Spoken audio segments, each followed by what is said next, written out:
ओम श्री साईनाथाय नमः। श्री साई सच्चित्र अध्याय 46 बाबा की गया यात्रा, बकरों की पूरा जन्म कथा। इस अध्याय में श्यामा की काशी प्रयाग व गया की यात्रा और बाबा किस प्रकार वहां इनके पूर्व ही चित्र के रूप में पहुंच गए तथा दो बकरों के गत जन्मों के इतिहास आदि का वर्णन किया गया है। प्रस्तावना है साईं, आपके श्री चरण धन्य है और उनका सम्मान कितना सुखदायी है। आपके भव भय विनाशक स्वरूप का दर्शन भी धन्य है, जिसके फलस्वरूप कर्म बंधन छिन्न भिन्न हो जाते हैं। यद्यपि अब हमें आपके सुगुण स्वरूप का दर्शन नहीं हो सकता, फिर भी यदि भक्तगण आपके श्री चरणों में श्रद्धा रखें तो आप उन्हें प्रत्यक्ष अनुभव दे दिया करते हैं।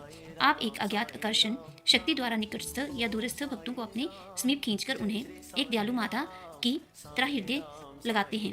हे साईं, भक्त नहीं जानते कि आपका निवास कहाँ है, परंतु आप इस कुशलता से उन्हें प्रेरित करते हैं, जिसके परिणाम स्वरूप भाषित होने लगता है कि आपका अभय हस्त उनके सिर पर है और ये आपकी ही कृपा दृष्टि का परिणाम है कि उन्हें अज्ञात सहायता सदैव प्राप्त होती रहती है। अहंकार में वशीभूत होकर उच्च कोटि के विद्वान और चतुर पुरुष भी इस भवसागर की दलदल में फंस जाते हैं, परंतु हे साईं, आप केवल अपनी शक्ति से असहाय और सुहृदय भक्तों को इस दलदल से उबार कर उनकी रक्षा किए करते हैं।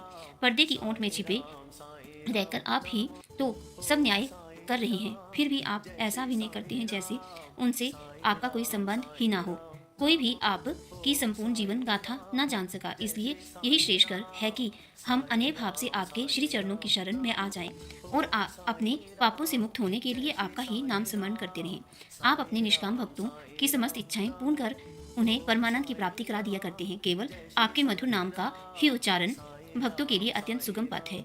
इस साधन से उनमें राजसिक और तामसिक गुणों का हास होकर सात्विक और धार्मिक गुणों का विकास होगा। इसके साथ ही साथ उन्हें क्रमशः विवेक, वैराग्य और ज्ञान की भी प्राप्ति हो जाएगी। अब उन्हें आत्मस्थित होकर गुरु से भी अभिन्नता प्राप्त होगी और इसका ही दूसरा अर्थ है गुरु के प्रति अन्य भाव से शरणागत होना। इसका निश्चित प्रमाण केवल यही है कि तब हमारा मन स्थिर और शांत हो जाता है। इस शरणागति भक्ति और ज्ञान की महत्ता अद्वितीय है, क्योंकि इनके साथ ही शांति, वैराग्य, कीर्ति, मोक्ष इत्यादि की भी प्राप्ति सहज ही हो जाती है। यदि बाबा अपने भक्तों पर अनुग्रह करते हैं तो वे सदैव ही उनके समीप रहते हैं, चाहे भक्त कहीं भी क्यों ना चला जाए, परंतु वे तो किसी न किसी रूप में पहले ही वहां पहुंच जाते हैं। यह निम्नलिखित कथा से स्पष्ट है। गया यात्रा। बाबा से परिचय होने के कुछ काल पश्चात ही काका साहेब दीक्षित ने अपने ज्येष्ठ पुत्र बापू का नागपुर में उपनयन संस्कार करने का निश्चय किया और लगभग उसी समय नाना साहेब चंदोरकर ने भी अपने ज्येष्ठ पुत्र की ग्वालियर में शादी करने का कार्यक्रम बनाया। दीक्षित और चंदोरकर दोनों ही शिरडी आए और प्रेम पूर्वक उन्होंने बाबा को निमंत्रण दिया। तब उन्होंने अपने प्रतिनिधि श्यामा को ले जाने को कहा, परंतु जब उन्होंने स्वयं पधारने के लिए उनसे आग्रह किया तो उन्होंने उत्तर दिया कि बनारस और प्रयाग निकल जाने के पश्चात मैं श्यामा से पहले ही पहुंच जाऊंगा। पाठकगण कृपया इन शब्दों को थोड़ा ध्यान में रखें, क्योंकि ये शब्द बाबा की सर्वज्ञता के बोधक हैं। बाबा की आज्ञा प्राप्त कर श्यामा ने इन उत्सवों में सम्मिलित होने के लिए प्रथम नागपुर, ग्वालियर और इसके पश्चात काशी, प्रयाग और गया जाने का निश्चय किया। अप्पा कुत्ते भी श्यामा के साथ जाने को तैयार हो गए। प्रथम तो वे दोनों उपनयन संस्कार में सम्मिलित होने नागपुर पहुंचे। वहां काका साहेब दीक्षित ने श्यामा को 200 रुपये खर्च के निमित्त दिए। वहां से वे लोग विवाह में सम्मिलित होने ग्वालियर गए। वहां नाना साहेब चंदोरकर ने 100 रुपये और उनके संबंधी श्री जेठार ने भी 100 रुपये श्यामा को भेंट किए। फिर श्यामा काशी पहुंचे, जहां जेठार ने लक्ष्मी नारायण जी के भव्य मंदिर में उनका उत्तम स्वागत किया। अयोध्या में जेठार के व्यवस्थापक ने भी श्यामा का अच्छा स्वागत किया। श्यामा और पोते अयोध्या में 21 दिन तथा काशी, बनारस में 2 मास ठहर कर फिर वापस गया रवाना हो गए। गया में प्लेग फैलने का समाचार रेलगाड़ी में सुनकर इन लोगों को थोड़ी चिंता सी होने लगी। फिर भी रात्रि को वे गया स्टेशन पर उतरे और एक धर्मशाला में जाकर ठहरे। प्रातःकाल गया वाला पुजारी पंडा, जो यात्रियों के ठहरने और भोजन की व्यवस्था किया करता था, आया और कहने लगा कि सब यात्री तो प्रस्थान कर चुके हैं, इसलिए अब आप भी शीघ्रता करें। श्यामा ने सहज ही उनसे पूछा कि क्या गया में प्लेग फैला है? तब पुजारी ने कहा कि नहीं, आप निर्विघ्न मेरे यहाँ पधार कर वस्तु स्थिति का स्वयं अवलोकन कर लें। तब वे उनके साथ उनके मकान पर पहुंचे।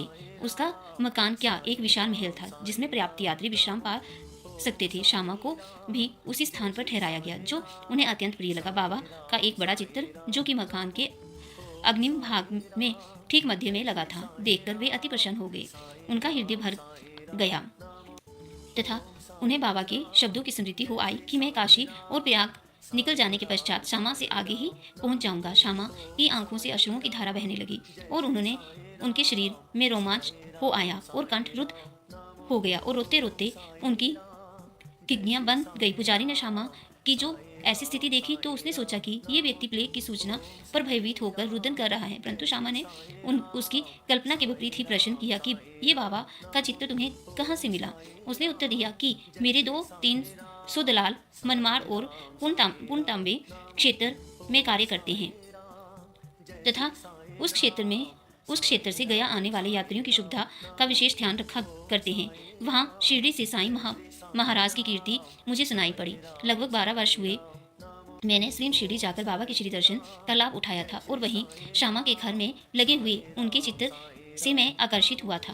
तभी बाबा की आज्ञा से श्यामा ने जो चित्र मुझे भेंट किया था, ये वही चित्र है। श्यामा की पूर्व स्मृति जागृत हो आई और जब गया वाले पुजारी को यह ज्ञात हुआ कि ये वही श्यामा है जिन्होंने मुझे इस चित्र द्वारा अनुग्रहित किया था और आज मेरे यहाँ अतिथि बनकर ठहरे हैं, तो उनके आनंद की सीमा न रही। दोनों बड़े प्रेम पूर्वक मिलकर हर्षित हुए। फिर पुजारी ने श्यामा का बादशाही ढंग से भव्य स्वागत किया। वह एक धनाढ्य व्यक्ति था। स्वयं डोली में और श्यामा को हाथी पर बिठाकर खूब घुमाया तथा हर प्रकार से उनकी सुख सुविधा का ध्यान रखा।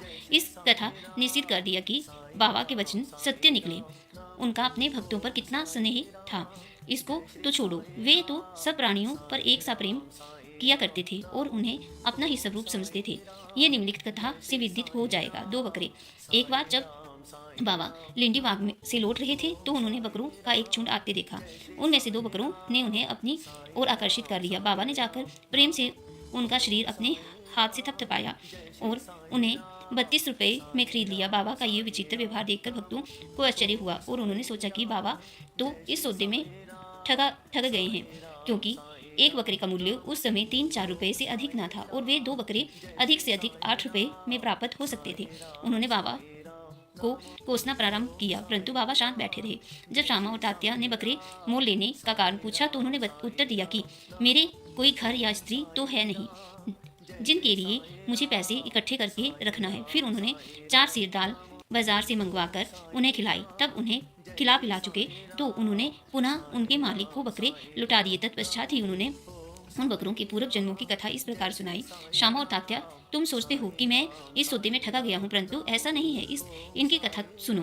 गत जन्म में ये दोनों मनुष्य थे और सौभाग्य से मेरे निकट संपर्क में थे, मेरे पास बैठते थे। ये दोनों सगे भाई थे और पहले इनमें परस्पर बहुत प्रेम था, परंतु बाद में एक दूसरे के कट्टर शत्रु बन गए।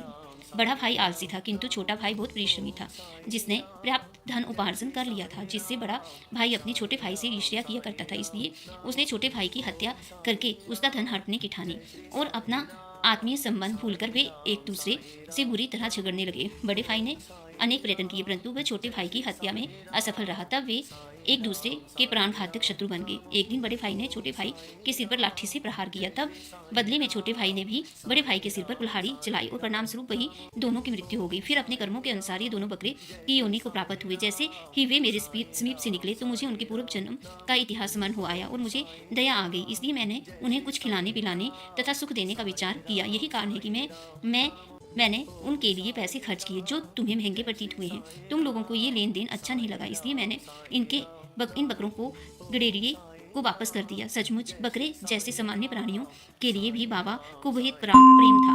श्री सद्गुरु साईनाथ अर्पणम अस्तु। शुभम भक्तु। ओम साईनाथ।